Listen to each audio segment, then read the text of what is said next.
there were so many thoughts going through my mind at that time. You know, I think deep down, I knew something really awful had happened because of the nature of the screams that were on the phone. I kind of assumed that Nikki was probably dead, and I thought the kids were probably next. And I just lost control.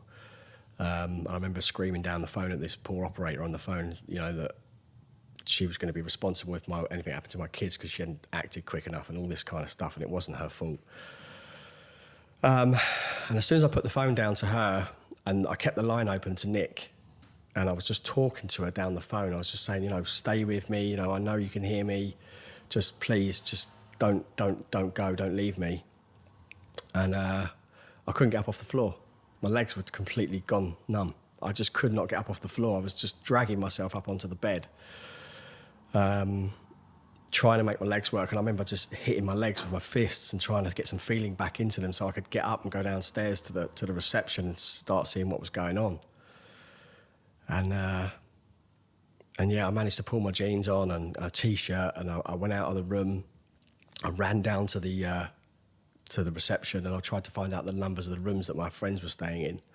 And he gave me a couple of numbers. I ran back upstairs and I was knocking on the doors, but of course I forgot they'd all gone out on the piss, so they weren't in their rooms.